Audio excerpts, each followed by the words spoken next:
So if you're a European Union migrant living and working in Britain, how are you feeling right now? Or indeed, if you're a Brit living in the European Union, let's ask two of them. Naomi Bristol-Courgeon is French and has been here for over 3 years.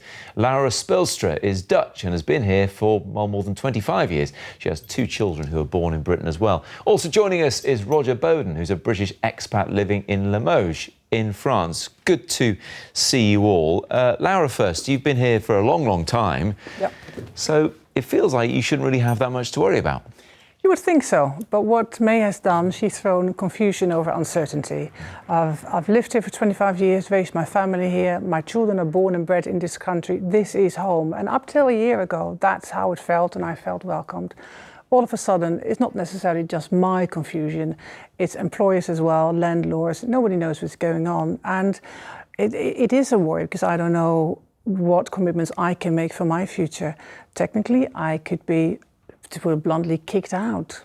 Or you could apply for a British passport and you probably get one. I would be able to apply for one, and I go for some test with some stupid questions, and no doubt will I ace that one. But the problem is, in my case, I would lose my Dutch nationality, and there's no way I would. Why not? The Dutch do not allow dual nationality unless you are some specific rules which do not apply to me. My children would get a British passport without losing the Dutch ones, but because they're born and bred here and lived here for 5 consecutive years. But if this is home, it's only a little book that enables you to travel around. Does it really matter that much? Well, certainly nowadays, it feels a bit like I'm rejected. For 25 years, high income tax, I've paid everything, I've worked very hard, run national bodies, paid by the government, and now all of a sudden they don't want me anymore. Naomi, do you feel the same way? Because actually, perhaps regarding you, you've been here less than 5 years, so does it feel like there's a bit more uncertainty for your future? Yeah, exactly, because I mean, listening to what May said this morning, it appears that if you've lived here for 5 years or more...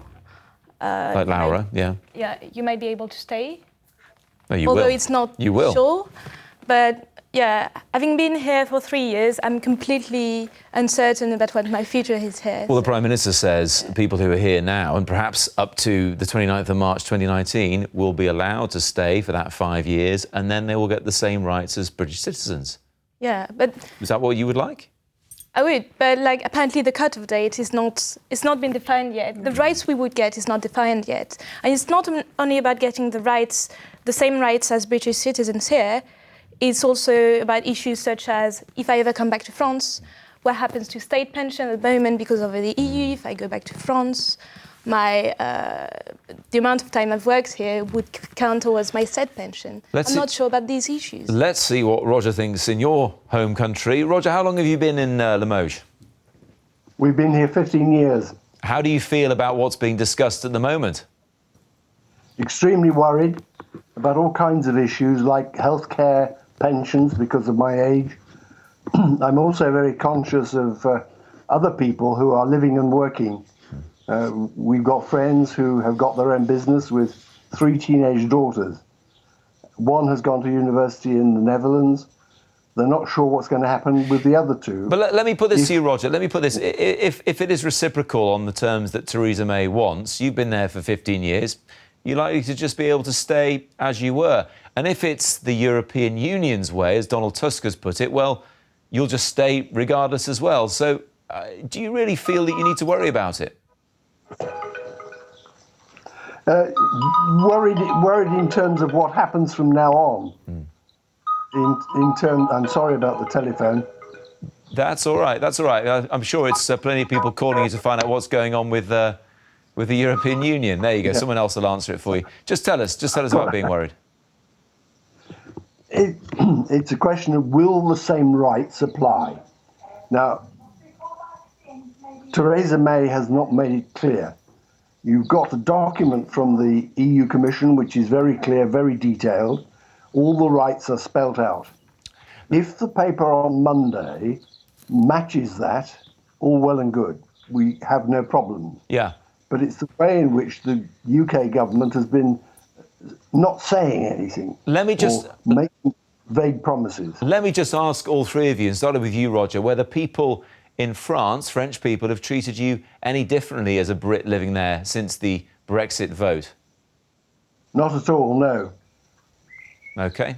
Laura, have people treated you differently? They haven't treated me differently, but it's not so much about my friends, how they treat me, it's how the government treats me. Because when it goes under UK law, under the EU law, whatever the promises Theresa May makes at the moment, it could very well be that another government in 2 years from now, or maybe 2 months from now, changes their mind. So I'm not kind of, my friends will always be there for me. But again, this is happening across Europe. We've got a German election, we just had a French one, we had a Dutch one as well. But the others are not debating whether they should kick their citizens out. Hey, it could have been the other way around if people had voted a different way in your home country, and that was a concern for people in the Nobody Netherlands. argued, the political landscape has changed in Holland, but none of them argued whether... Geert Wilders was pushing very hard, but he was obviously beaten at the ballot box in the end. Let me just quickly say to you, Noemi, of course, things have changed a huge amount in France recently.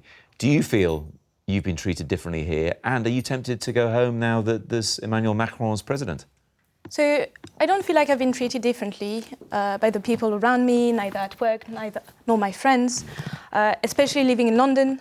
London has taken a clear stance that London is open. London tries to integrate people from different nationalities, all the immigrants, EU citizens. So living in London, I feel really, really fortunate about that. Just very quickly on going home to France, to a different France to the one you left? I mean, it depends. I'm really happy in London. I'm really happy in the UK. I really love this country. Now, if the situation gets worse for me here, if the level of uncertainty increases, I might come back home. Yes. Happy to have all three of you with me this evening. Roger, Noemi, Laura, thank you all very much indeed.